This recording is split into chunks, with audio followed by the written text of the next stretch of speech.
Pero masyado kang confident, no? Para sabihin mo dun sa tropa mo na sagot mo lahat ng iinumin ninyo. Eh, minsan lang naman to ah. Wala naman sigurong masama doon. Walang masama kung inuuna mo yung pamilya mo. Kung inuuna mo yung tuition fee ni Ron.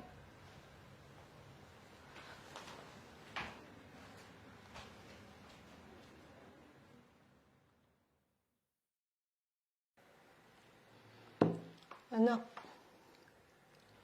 kailangan kasi ng kapatid mo ng pang-tuition.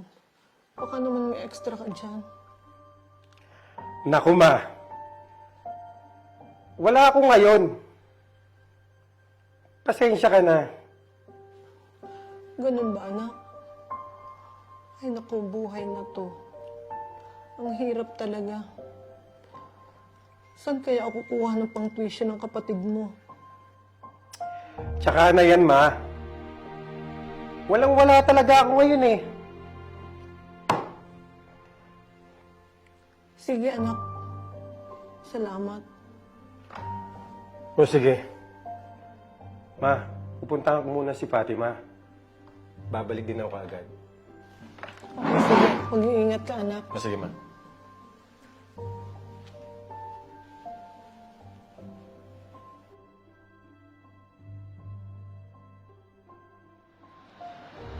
Nagugutom na ako. Kain kaya tayo, babe. Sakit na kasi ng tiyan ko eh. Ha? Naku naman. Malapit na tayo sa bahay, oh. Di ba makayang tiisin yan? Wala na akong pera dito, eh. Eh, hindi kasi ako nag-breakfast, babe eh. Eh, ba't di ka kasi kumain? Bilisan na lang natin. Total, malapit na tayo sa bahay. Uy, pre! Balita! Long time no see, ah. Pre! Musta na? Tagal natin di nagkita, ah. Nga pala, si Fatima, Ay, girlfriend ko. tagal natin din nagkita, ah. Pre, namiss kita. Ano, chat tayo bukas. Kasama pa rin natin yung dating tropa. Oo, sige ba? Namiss ko nga yun, eh. Ganito, tawagan mo silang lahat, sagot ko. Walang problema. Sige, G ako dyan. Basta bukas, ha? O sige, pre. Ingat ka, ha? Sige. Kita kits. Bye, madam.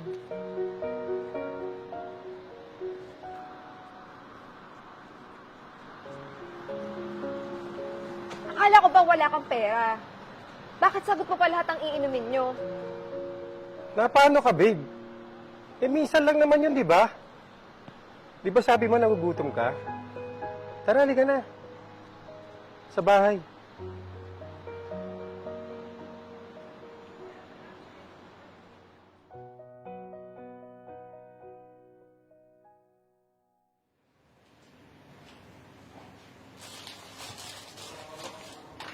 Hi, tita. Bakit parang ang lungkot ang mukha mo, tita? May problema ka ba? Hay. Oo nga, anak eh. Niisip ko kasi yung pang-tuition ni Ron. Ipit na gipit talaga ako ngayon eh. Sinubukan niyo na po bang kausapin si Jake? Oo. Pero wala daw siyang pera eh. Kaya ayun.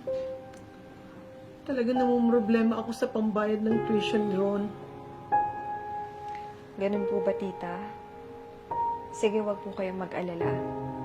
Susubukan kong kausapin si Jake.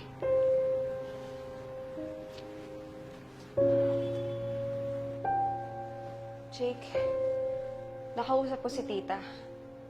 Pambihira ka. Hindi mo man lang pinahiram kahit konti para sa tuition fee ni Ron. Hayaan mo yun. Ngayon lang naman to, ah. At saka, babawi rin naman ako sa kanya next month. Kapos lang talaga ako. Pero masyado kang confident, no? Para sabihin mo dun sa tropa mo na sagot mo lahat ng iinumin ninyo. Eh, minsan lang naman to ah. Wala naman sigurong masama doon. Walang masama kung inuuna mo yung pamilya mo. Kung inuuna mo yung tuition fee ni Ron.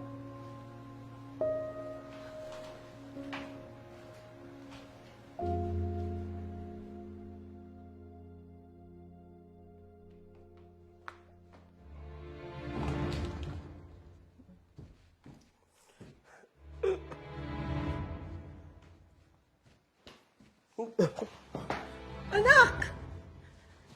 Diyos ko po, anak! Anong nangyari sa'yo? Pasensya na po. Sana hindi na lang ako pumunta doon. Kinuha nila yung pera ko.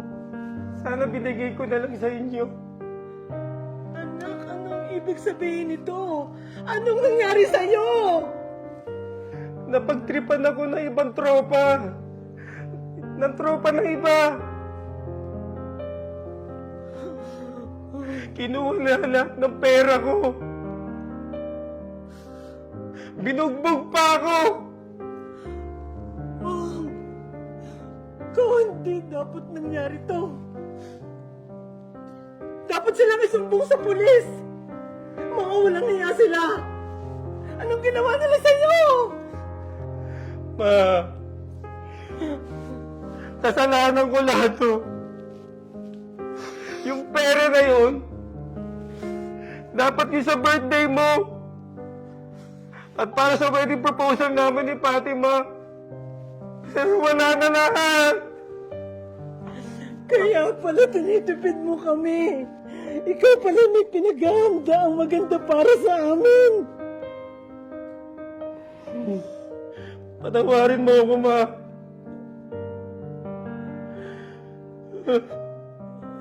Wala na. Wala na yung pinag-ipunan ko. Kinuha nilang lahat.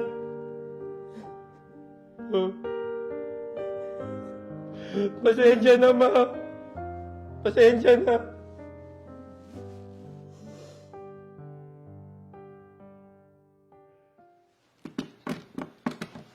Kamusta ka na? Ay! Andahan. Yan kasi, nagpunta-punta ka pa doon. Tignan mo yung nangyari sa'yo. Pasensya na. Sana sa una pa lang di na ako nagpunta doon. Sira tuloy yung plano ko. Nawala pa yung pera ko. Makakasama mo lang sila sa kasiyahan. Pero, sa oras ng pagipitan at kailangan, hindi mo sila makakaasahan. At iilan lang sila dyan. Kaya nga, Ma. Sana sa una pala nakinig na ako sa inyo. Hindi pa ako nagkaganito. Pasensya na talaga sa inyo. Babe, magpapakasal ako sa'yo.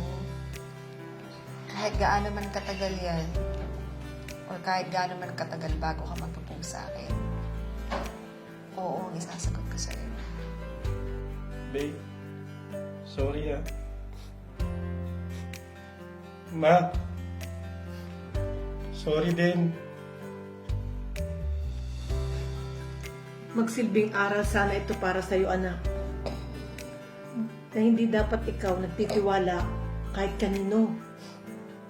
Lalo't matagal mo na itong hindi nakakasama.